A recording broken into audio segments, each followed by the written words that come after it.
क्या ये चुनाव तय कर देगा असली हिंदू कौन और चुनावी हिंदू कौन? आपका समय अब शुरू होता है। देखिए, सबसे पहले तो चुनाव ये तय करेगा कि असली कौन नकली कौन, क्योंकि प्रधानमंत्री जी ने आपदा शब्द कहा है ना, तो एक हमारे यहाँ कहावत होती है, रहीमन विपदा हूं भली जो थोड़े दिन होए, हित अनहित या जगत में जानि परत सब कोय। यानी थोड़े दिन के लिए ठीक होता, उसमें अच्छा क्या है बुरा क्या है ये पता लग जाता है, पर ये तो 10 साल का हो गई है आपदा। तो अब दिल्ली की जनता को भली भांति पता है दिल्ली के चुनाव में जो पार्टियां हैं वो क्या हैं। एक पार्टी जो देश की सबसे पुरानी पार्टी, पुरानी धुरानी पार्टी, एक नई पार्टी, नई नवेली पार्टी, अजब अलबेली पार्टी, हरकतों से बनी हुई पहली पार्टी। एक पार्टी क्या है, कांग्रेस पार्टी, पुरानी शराब पुरानी बोतल में। यह पार्टी पुरानी शराब नई बोतल में, और नई बोतल में नई राजनीति है कि एक बोतल के बदले दूसरी बोतल फ्री, जो भारत की राजनीति में आपको देखने को नहीं मिलेगा।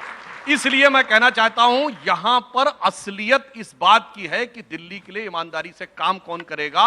एक दौर था जिस जमाने में जो जो वादा करते थे, जैसे अभी देखिए सिसोदिया जी थोड़ी देर पहले आपके कार्यक्रम में थे, ऐसा आपको विचित्र उदाहरण अपनी पार्टी के अंदर नहीं मिलेगा कि उसी आरोप में सिसोदिया जी जेल गए तो वो डिप्टी सीएम पद से त्यागपत्र देंगे, और केजरीवाल जी उसी आरोप में जेल जाएंगे तो सीएम पद से छोड़ने की जरूरत नहीं है। मेरे भाई, दो सीएम और डिप्टी सीएम पे अलग अलग रूल कैसे हो गए? अब मैं उन बातों को दोबारा नहीं कहना चाहता। ये जो पहले कहते थे, बड़ा मासूम सा चेहरा बनाकर आते थे और दिल्ली की जनता को लगता था कि शायद ये कुछ नया करेंगे, पर अब दिल्ली की जनता को ये समझ में आ गया, जिसे अगर एक पंक्ति में कहूं कि आज दिल्ली की जनता केजरीवाल जी और आम आदमी पार्टी को देख के कह रही है कि बड़े मासूम लगते थे मेरे सनम, क्या से क्या हो गए देखते देखते, जिन्हें पत्थर से हमने बनाया सनम वो खुदा हो गए देखते देखते। तो देखिए, राउंड 1 के लिए 12 सेकंड पहले सुधांशु जी ने अपनी बात खत्म कर दी। अब राउंड 1 के लिए पहला सवाल संजय सिंह जी आपसे मेरा ये है कि क्या ये चुनाव ये तय कर देगा कौन सबसे बड़ा राम भक्त और कौन रावण भक्त? देखिए, पहली बात तो मुझे ये नहीं समझ में आता कि हिंदू धर्म का ठेका कहां निकला है। इनको L1 अलर्ट हुआ है बीजेपी वालों को। भाई, ये हिंदू धर्म के ठेकेदार हैं। हिंदू धर्म क्या कहता है? हिंदू धर्म कहता है वसुदेव कुटुंबकम, पूरा विश्व हमारा परिवार है।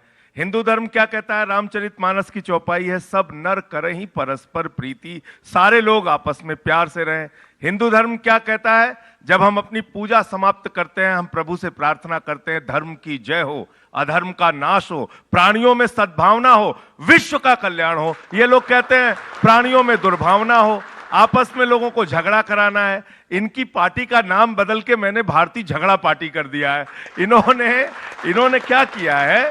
पहले हिंदू को मुसलमान से लड़ाओ, फिर हिंदू को सिख से लड़ाओ, फिर हिंदू को ईसाई से लड़ाओ, फिर हिंदू को हिंदू से लड़ाओ, जाट को गैर जाट से लड़ाओ, मराठा को गैर मराठा से लड़ाओ, पहलवान को पुलिस के जवान से लड़ाओ, किसान को पुलिस के जवान से लड़ाओ। तो इन्होंने पूरे देश में झगड़ा लड़ाई इस प्रकार का माहौल कर रखा। और मैं इनसे कहता हूं कि इनको किसने मना किया भाई? 22 राज्यों में आपकी सरकार है। अरविंद केजरीवाल जी ने एक जगह पुजारियों और ग्रंथियों के लिए 18,000 रुपए की सम्मान राशि कर दी। आपके पेट में दर्द हो रहा है, आप 22 राज्यों में कर दीजिए ना। आप 22 राज्यों में कर दीजिए। आपको किसने रोका है? आपको हमने रोका तो है नहीं। दूसरी बात, अभी बार बार ये शराब पे बोलते हैं। अब मैं इनके एक नेता का बयान लेके आया हूं, आंध्र प्रदेश के, ये इनके प्रदेश अध्यक्ष हैं सोमू जी। ये कह रहे हैं 50 रुपए में शराब की बोतल मिलेगी। ये है इनकी शराब की पॉलिसी। मैं बताता हूं, ये मैं जानता था कि ये बोलेंगे। इन्होंने कर्नाटक के अंदर कहा कि 21 साल शराब पीने की जो उम्र है वो कम है, उसको हम 18 साल करेंगे। ये देखिए इनकी हकीकत आज मैंने बताने के लिए।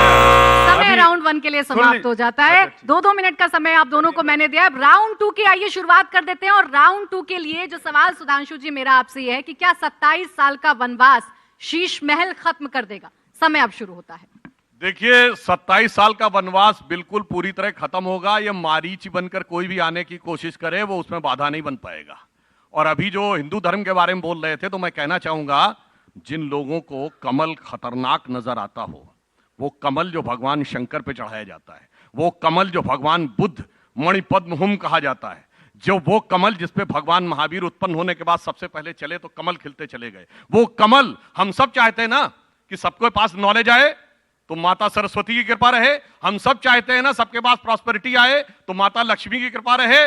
सरस्वती जी भी कमल पे विराजती हैं और लक्ष्मी जी भी कमल पे विराजती हैं। जितना कमल खिला रहेगा उतना जो है ये देश आगे बढ़ता रहेगा। मगर मैं इनके चुनाव चिन्ह का अपमान नहीं करता। झाड़ू भी हमें सिखाती है। झाड़ू क्या सिखाती है? झाड़ू की एक एक तीली अलग कर दीजिए, तोड़िए, फट से टूट जाएगी, और अगर जोड़ के रखिए तो नहीं टूटेगी। यानी झाड़ू सिखाती है एक है तो सेफ है, बटोगे तो कटोगे। और दूसरा यह सिखाता है कि कमल तो अपने आप खिलता है भगवान के प्रकाश से, सूर्य के प्रकाश से, मगर झाड़ू के लिए पंजे की जरूरत होती है। और आप देखिएगा कोई भरोसा नहीं है। पहले एक दूसरे के साथ थे, आज एक दूसरे के खिलाफ है, और फिर अगर जरूरत पड़ गई तो फिर एक दूसरे के साथ हो जाएंगे। कांग्रेस और इनका रिश्ता जानते क्या है? मिलो न तुम तो हम घबराएं, मिलो तो आंख चुराएं, हमें क्या हो गया है।